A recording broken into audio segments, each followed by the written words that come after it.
اعوذ باللہ من الشیطان الرجیم بسم اللہ الرحمن الرحیم اولئک الذین امتحن اللہ قلوبهم للتقوى لهم مغفرۃ واجر عظیم۔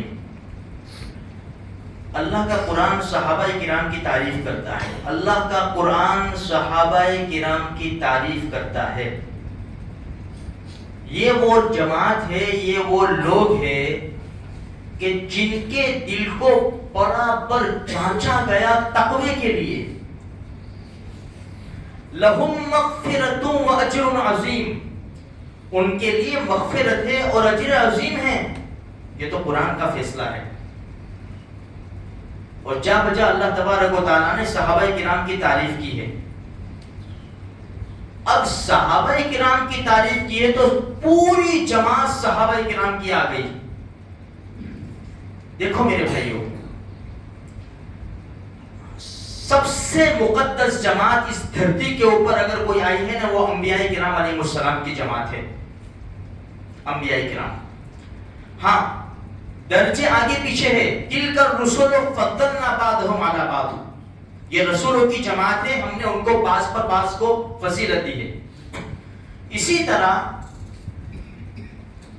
اس امت میں سارے نبی ہے، سب سے بڑے مرتبے والے امام الانبیاء ہمارے آقا صلی اللہ علیہ وسلم ہیں۔ اچھا، ساری امتیں آئی ہے، ساری امتوں میں ہمارے نبی کی امت باسی لے گئی ہے۔ ایک جس طرح انبیاء کرام علیہ السلام کی ایک جماعت ہمارے سامنے پیش کی گئی، یہ پوری جماعت ہے، ایک نبی بھی اس کے اندر سے نکلا نہیں۔ اسی طرح اس امت کی ایک صحابہ کرام کی مکمل جماعت ہمارے سامنے پیش کی قرآن اور حدیث نے۔ ایک بھی صحابی اندر سے نکلے ہوئے نہیں ہے، نہ صحابیہ نکلی ہوئی ہے، نہ بچہ نکلا ہوا ہے۔ اب صحابی کسے کہتے ہیں؟ اللہ کے رسول صلی اللہ علیہ وسلم کو جس نے دیکھا ہو، یا اللہ کے رسول نے ان کو دیکھا ہو ایمان کی حالت میں، اور اللہ کے رسول کی خدمت میں حاضر ہوئے ہو اور ایمان کے اوپر موت آئی ہو، ان کو صحابی کہتے ہیں رضی اللہ تعالیٰ۔ تو پوری جماعت صحابہ کرام کی ہمارے سامنے پیش کی کہ یہ صحابہ کرام کی جماعت ہے۔ ہاں مرتبے ہے، خلفائے راشدین کے مراتب الگ ہے، اہل بیت کے الگ ہے، لیکن ہم کسی کو جدا نہیں کر سکتے۔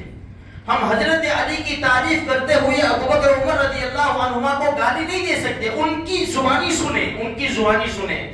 ترمذی شریف کی روایت ہے، حضرت علی رضی اللہ تعالیٰ عنہ فرماتے ہیں کہ نبی کریم صلی اللہ علیہ وسلم نے ارشاد فرمایا کہ اللہ کے رسول نے ارشاد فرمایا، رحم کرے اللہ ابو بکر پر۔ ہمارے نبی کی زبانی مبارک یہ الفاظ نکلے ہیں، اللہ ابو بکر پر رحم کرے کہ اس کی بیٹی سے میری شادی کروا دی، میں نے ہجرت کی، میرے ہجرت کا پورا بوجھ اس نے اٹھایا اور اپنے مال سے بلال کو آزاد کیا۔ تین باتیں اس حدیث میں ارشاد فرمائی۔ پھر اسی حدیث میں اللہ رحم کرے عمر پر، اس کی زبان پر حق جاری کر دیا، ایسا حق کہ اس حق کی وجہ سے اگرچہ لوگوں کو کڑوا لگے، اس کی وجہ سے اس کا کوئی پورا دوست نہیں ہے۔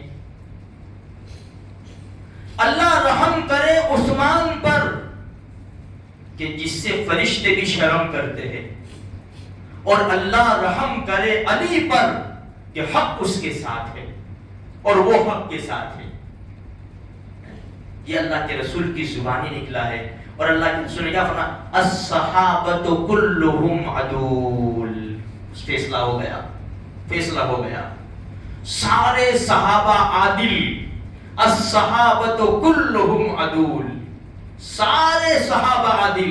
یہاں قرآن نے بھی صحابہ کرام کا فیصلہ کر دیا، حدیث نے بھی صحابہ کرام کا فیصلہ کر دیا۔ اب جس نے بھی صحابہ کرام کے اوپر انگلی اٹھائی، ان کو جماعتوں میں تقسیم کیا، ان کو برا بھلا کہا، وہ قرآن و حدیث کے خلاف گیا، اور جو قرآن و حدیث کے خلاف گیا وہ اپنے ایمان کی خیر مناوے۔ ایک حدیث سناؤ، یاد آ گئی مجھے۔ حضرت علی رضی اللہ تعالیٰ عنہ فرماتے ہیں کہ عمر ابن خطاب رضی اللہ تعالیٰ عنہ اور ابوبکر صدیق کو لوگ برا بھلا کہہ رہے تھے، تو حضرت علی منبر پر آ گئے اور کیا کہا؟ ابو بکر عمر یہ دونوں وہ شخصیات ہے جو اللہ کے رسول کے ساتھ رہتے تھے، اللہ کے رسول کے وزیر ہے، اللہ کے رسول کے خاص لوگ ہیں، جو ان کی تعریف کرتا ہے، جو ان کو اچھا کہتا ہے، وہ مخلص ایمان والا ہے، اور جو ان کی برائی کرتا ہے وہ بدبخت ہے اور ایمان سے خارج ہے۔ یہ حضرت علی رضی اللہ تعالیٰ عنہ نے منبر کے اوپر بیٹھ کر کہا، کھڑے ہو کر کہا۔ اس لیے میرے بھائیوں وہ بہت بڑی ہستیاں ہے۔ اول نمبر انبیاء کرام کے بعد آتا ہے پھر تابعین، تبع تابعین، اولیاء کرام، بزرگان دین، محدثین، بہت سارے لوگ ہیں۔ ہم تو ہیں بہت تھرڈ کلاس کے لوگ ہیں، تھرڈ کلاس کے، ہمارے دامن میں تو کچھ بھی نہیں ہے۔ بھئی یہ لوگ تو پوری رات اللہ کے قرآن میں نکالتے تھے، نمازوں میں لگا دیتے تھے، روزانہ کی 20 50 100 نفل پڑھتے تھے۔ میرے بھائیوں ہمارے تو فرض نماز کے لالے ہیں، فرض نماز کے پھاپے ہیں، نماز پڑھنے آ بھی گئے فرض کے تو سنتوں کے پھاپے ہمارے۔ اس لیے مہربانی فرمائے، ہمارے پاس کوئی خزانہ نہیں ہے نیکیوں کا کہ ہم ایسی ہستیوں کے اوپر انگلیاں اٹھاویں، اور اگر خزانہ ہے بھی تو بھی ہم سے یہ بہت آگے ہے میرے بھائیوں، ہمیں ان کی ہمیشہ تعریف کرنی ہے۔ اور اگر دیکھو آخری بات، ہمارے علاقے کے اندر کوئی بھی صحابہ کرام کو گالی دے، برا بھلا کہے، اس کو سمجھاؤ، نہ سمجھے سختی سے پیش آؤ، سختی سے۔ کیوں؟ اس لیے کہ میرے پاس کھڑے ہو کر کوئی میرے باپ کی برائی کرے، میرے بیٹے کی، میرے بیوی کی برائی کرے، میں سنوں گا، میں تو غصے ہو جاؤں گا نا، کیا بات کرتا ہے، میرا باپ ہے یار۔